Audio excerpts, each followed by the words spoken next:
Qala Rasulullah sallallahu alaihi wasallam, bersabda Rasulullah sallallahu alaihi wasallam fi rawahu Abu Sa'id Al-Khudri, pada hadis yang diriwayatkan oleh sahabat Abu Sa'id Al-Khudri radhiyallahu taala anhu, qala, beliau menyampaikan, qala Rasulullah sallallahu alaihi wasallam bersabda, lihat kalimatnya, bima makna, lihat saya langsung ke ujung hadisnya saja karena ini cukup panjang sekali.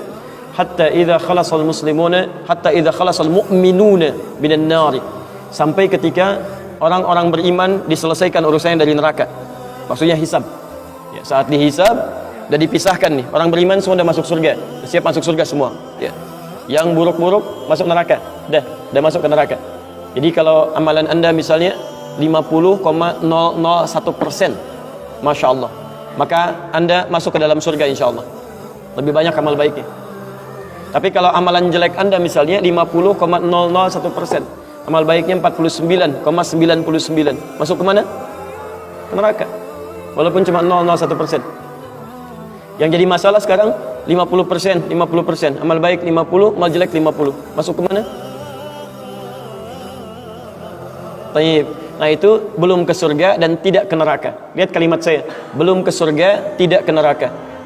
Disimpan di tempat yang tinggi, yang bisa teramati keduanya, bisa melihat ke surga, bisa terdengar jerit neraka. Kalau lihat udah nggak tega, udah nggak kuat ke neraka, terdengar jerit neraka, yaitu disebut dengan A'raf namanya, tempat tinggi yang bisa melihat keduanya, disebut A'raf ya. Makanya ada Quran surah Al-A'raf, anda baca dari ayat 45-nya sampai dengan ayat ke-50-nya. Ada ashabul A'raf yang belum ke surga dan sangat ketakutan mendengar jerit-jerit neraka, sehingga ingin mengharapkan rahmat Allah subhanahu wa ta'ala. Dia akan ditempatkan di situ, di tengah-tengah, nanti sampai selesai hisab. Begitu selesai hisab, dia memohon rahmat Allah, diberikan rahmat Allah, baru kemudian dimasukkan ke dalam surga. Kalau hisabnya misalnya berlangsung selama sehari, maka 1000 tahun dia nunggu di situ. Tayyib. Hatta idza khalasal mu'minuna minan nar, sampai ketika orang-orang beriman itu ya, mulai diselesaikan dari urusan nerakanya.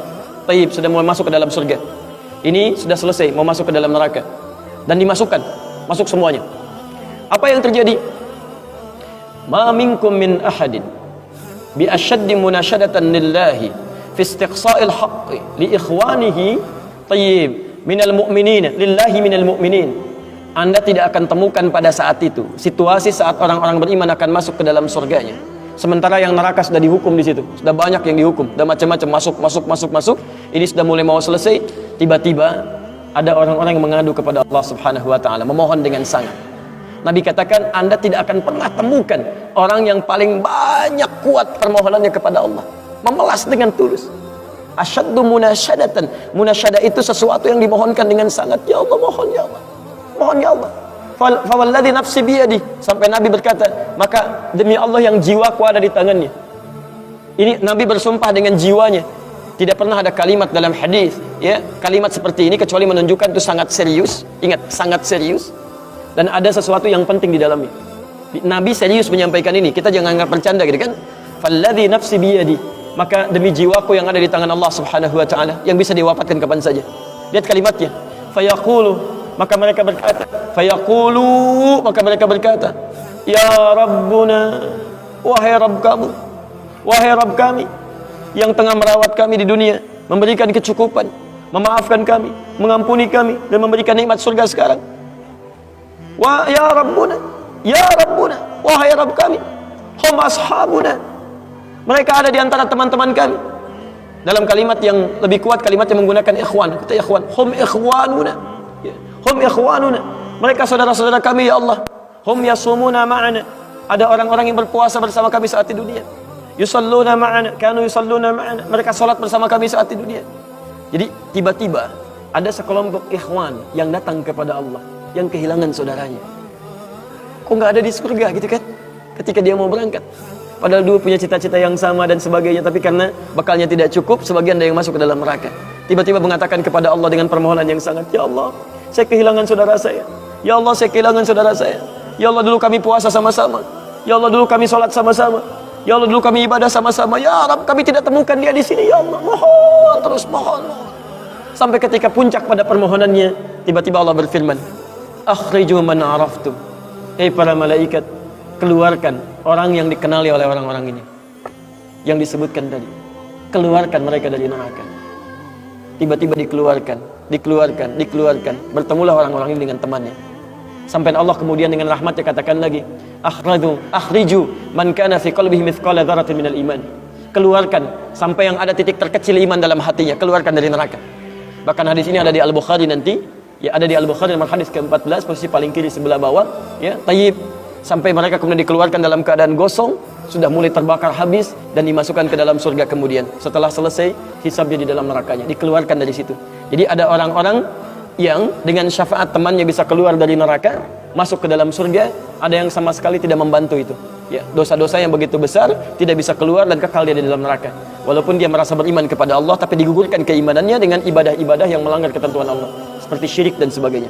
Tapi poinnya adalah tiba-tiba ada segolongan teman yang memohon kepada Allah Subhanahu wa taala, "Ya Allah, kami puasa sama-sama, kami ibadah sama-sama, kami sholat sama-sama ya Allah, cuman saya nggak temukan dia di sini." Itu indah. Nah, permohonan sesuatu untuk melengkapkan pada yang kurang disebut dengan syafa' namanya. Pelengkap yang kurang disebut dengan syafa'. Makanya di tarawih itu ada salat syafa'. Antum salat 11 rakaat, 2 rakaat penyempurnanya yang ke-10 disebut dengan syafa', 1 rakaat akhirnya disebut dengan witir. Ya, ada teman yang merasakan ada yang kurang nih ya Allah, begitu saya masuk, teman saya nggak ikut, saya ingin dilengkapi dengan itu ya Allah. Tayyib, permohonan untuk menggenapkan sesuatu yang kurang dengan sifat yang sangat memohon luar biasa, maka kalimatnya dirubah dari syafa' menjadi ditambah tak di ujungnya dengan alif di tengahnya, jadi syafa'ah. Tayyib, saya mau akhiri ya, karena ini sebenarnya tidak banyak bahasannya. Siapa orang-orang ini? Itu yang disebut dengan ikhwan. Makanya ketika ayat Qur'annya mengatakan wa kuntum ala syafa hufratin minan nari fa anqadhakum minha, dan kalian sudah ada bahkan yang sudah mau di bibir neraka itu. Karena ketika diangkat itu oleh Allah Subhanahu wa taala dengan perintahnya, ya diperintahkan oleh Allah. Tayyib, dalam bahasa hadisnya ada yang diangkat baru neraka itu masuk ke kakinya sampai ke betisnya. Ada yang sudah masuk sampai ke punggungnya, ada yang sudah ke lehernya, dan ada yang sudah tenggelam di dalamnya. Tayyib, jadi ada yang baru di bibir neraka diangkat, ada yang baru sudah mau masuk ke neraka diangkat, ada yang sudah tenggelam diangkat. Jadi macam-macam. Ya, fa asbahtum bi ni'mati ikhwana. Siapa yang bisa mengangkat itu semua? Di antaranya Allah berikan nikmat kepada Anda dengan dapatnya ikhwan-ikhwan dalam kehidupan. Cuma itu yang bisa menolong Anda di hari akhirat, teman-teman terbaik selain syafaat-syafaat yang lainnya. Ada orang mendekat kepada Al-Quran, ada orang sering bersalawat kepada Nabi, ada orang mendekat pada hukum-hukum Allah, ada orang-orang yang belum bisa maksimal menunaikan itu semua, dia cari teman-teman yang soleh yang menunjukkan pada kebaikan-kebaikan. Bukankah sering Anda dapati seperti itu? Mungkin Anda bersahabat dengan teman yang tingkat ibadahnya jauh di atas Anda. Anda masih sibuk dengan urusan dunia, tapi masih menunaikan sholat, masih puasa, tapi karena kesibukan dunia Anda, Masya Allah, kurang bekal ibadah Anda. Tapi beruntungnya Anda dengan punya teman yang soleh, berjamaah dengan imam yang soleh, puasa dengan dia, buka sama-sama, kadang sering ikut-ikut misalnya dalam ta'limnya, dalam macam-macamnya, Masya Allah. Maka tiba-tiba ketika Anda dikenal oleh dia, diingat oleh dia, di akhirat nanti, tidak ditemukan Anda, ya Allah, dia kawan saya ya Allah, dia teman saya ya Allah, dia saudara saya ya Allah, kami pernah ta'lim sama-sama ya Allah, kami pernah puasa sama-sama ya Allah, kami pernah sholat berjamaah sama-sama ya Allah, mohon jangan pisahkan ya Allah, jangan pisahkan. Pertanyaan, sudahkah Anda punya teman seperti itu yang bisa menolong dalam kebaikan? Kalau belum temukan, cepat cari mumpung masih hidup, sebab kalau sudah kehidupan itu berakhir, tidak mudah untuk menemukannya. Maka pastikan di kantor Anda, teman Anda bisa membawa Anda ke surga.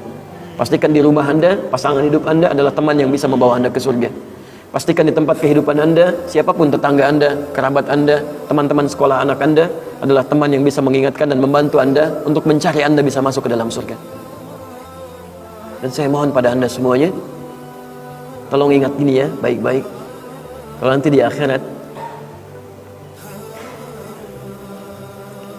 Anda tidak temukan saya di surga, tolong ingatkan kepada Allah, saya pernah ada di sini, saya pernah ada di sini. Tolong ingatkan.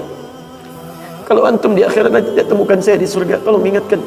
Ya Allah, mohon ya Allah, Adi Hidayat pernah mengajar saya dan mengingatkan saya di sini. Ya. Subhanakallahumma wa bihamdika asyhadu an la ilaha illa anta astaghfiruka wa atubu ilaik. Wa akhiru da'wana alhamdulillahi rabbil alamin. Assalamualaikum warahmatullahi wabarakatuh.